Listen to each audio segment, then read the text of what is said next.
Okay. So I want to dive into the sales aspect in the back because this is really, really important. So a couple of things I want to talk about.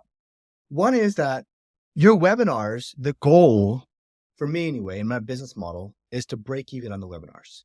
And in fact, many times I would actually lose money on the webinar. That's surprising to some people, but let me explain what this is. So if I spend $5,000 to get people onto my webinar, I'm aiming to break even $5,000 in sales on the webinar. I'm happy if I sell $3,500 worth and like 70 to 80% liquidation. Okay, a couple of reasons. One is now I basically acquired a customer for free.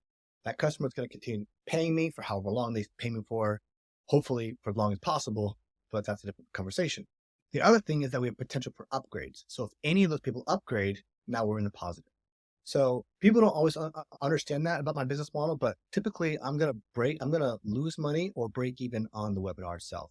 And then the money is made on the recurring revenue and the high ticket upsells. So if you don't have high ticket upsells or if you don't have retention, then this business model isn't going to work for you. And it may take you a lot longer to actually, make money or break even. So the back end upsells are extremely important. And what I realized is I always consider myself pretty good at sales, but when I first started, I was having a really difficult time upselling anybody. And when I finally got this part right, that's when I had the confidence to start scaling because the numbers started to make sense for me. So instead of like losing a few $100 or $1,000 on each webinar after the sales and after acquisition, I comfortably say that I know if I put $1 in, I'll get $2 and $3 out in the first month and then the recurring revenue. So when I nailed this one part, like everything changed. And it was like freaking night and day when I started doing this one thing that I'm about to tell you. I used to get on the sales calls and I tried to be the expert.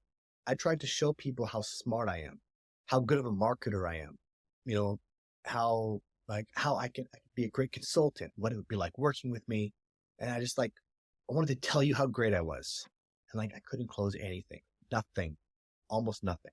And one day I was reading a book. It was actually Gym Launch by Alex Hormozy. And I was reading about his sales process. And he said that he has every one of his clients, prospects, answer 17 questions in the sales process. I started going through his questions. I'm like, holy shit.